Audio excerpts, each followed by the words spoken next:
Welcome to News Kids Can Use, the show about all the weird, wacky, and straight up strange things that explain what your grown-ups have been freaking out about the news lately. I'm Tori Ogawa. And I'm Emin Rogers, and we have some headlines to get to, so let's get going. Our first headline today is about the wildfires that are happening in California.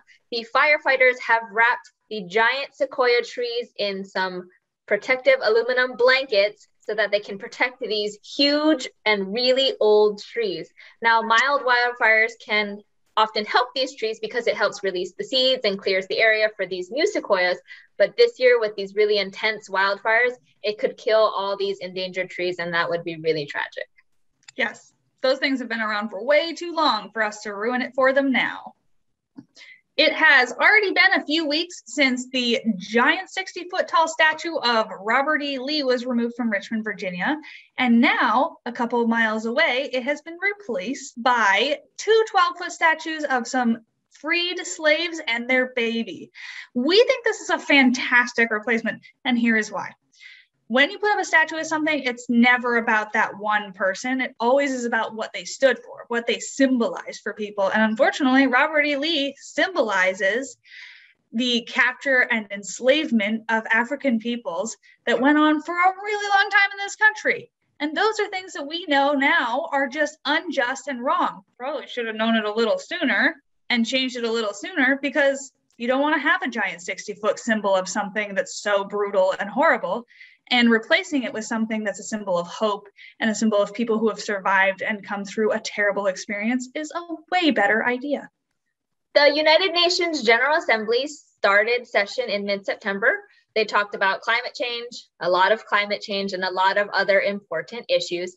But the most exciting thing for me personally, and a lot of young people around the world, was that BTS, a K-pop boy band supergroup, was there as the South Korean Special Presidential Envoy for Future Generations and Culture. Now, the group gave a speech for the Sustainable Development Goals moment about climate change, COVID-19, and the power that youth have to change the future, highlighting stories from their fans, which is really cool. And it was also exciting because they gave a performance of one of their songs on the UN headquarters. Finally, the Pentagon has announced that they are taking naming suggestions for forts. A lot of them were named after Confederate generals who not only lost the war, but also stand for and are symbols of things that we no longer believe in, want to stand for, or fight for. And we think they're a bad representative of our U.S. military, which we hope will stand for much better things in the future, as I said in the statues headline, than enslaving people. So if you have an idea for something that might be a good fort name, I don't know, for Jesse Owens, for Navajo Code Talkers, for Night, which is a joke I stole from NPR, but I still think it's a cool fort name, you should totally make a suggestion. Hi, we'll get right back to our big deal, but I just wanted to take a moment to tell you how proud I am of you and how you've handled the last couple of years with all of its challenges and fears and anxieties. And you've had a lot of hope and resilience, and we want to hear your story through our One Book, One Community program themed around hope and resilience. This is where we read one book together and we have community conversation around what hope and resilience means to you and your experience. Now you can email us at newskidscanuse@krl.org or come in and fill out one of these "What Does Hope Mean to You" cards and share your experience through words, pictures, poetry, anything really.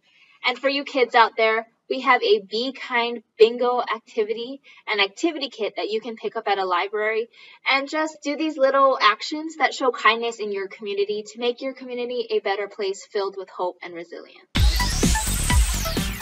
Before our big deal today, we want to talk about Gabrielle Petito, a young white woman who went missing on a road trip with her partner. There has been mass media coverage of this case, which has prompted some people to point out the disproportionate amount of media coverage and attention given to missing Indigenous women and people of color versus white people. Now, in any case that someone goes missing or is killed, it's a tragedy and it's really sad. But your chances of being looked for or found, or the killer being found, should not be based on your skin color or your ancestry. One of the issues that people are sounding off about is that almost nobody has heard about this issue outside of Native and Indigenous communities and those who are really close to those communities and care a lot for those communities. And the question of why this isn't better publicized in the media is a really important question that people are really starting to ask now. So just to give you some background, I have some terrible statistics that are really depressing and really sad. In Canada, an Indigenous woman is 3 times more likely to experience violence and 6 times more likely to be murdered than any other woman in Canada.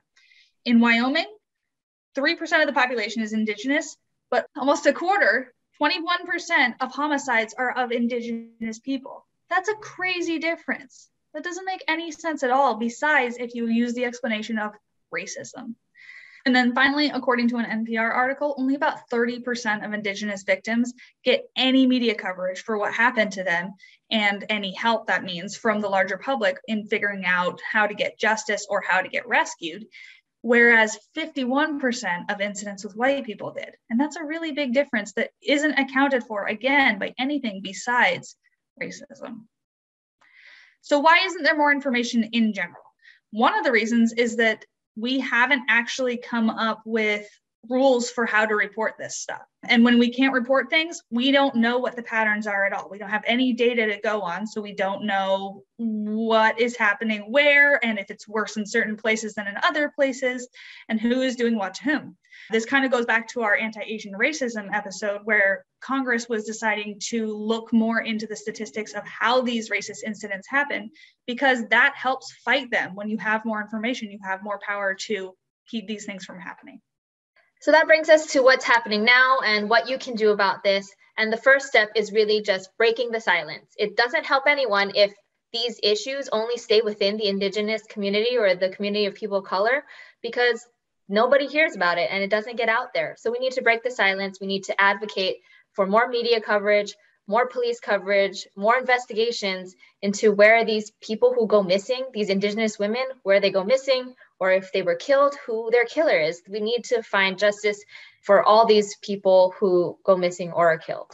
Because every incident where somebody goes missing or is killed is a tragedy. But we need to make sure that we're looking into all of these tragedies equally.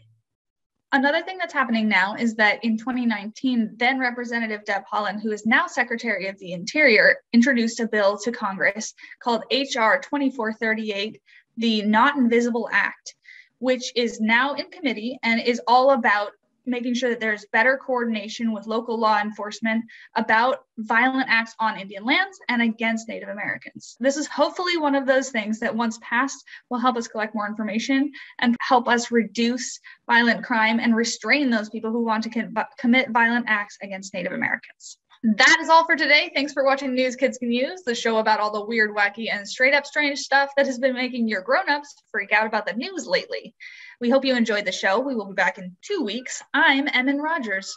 I'm Tori Ogawa, and if you want to speak at the UN, you should be a K-pop superstar. Woo!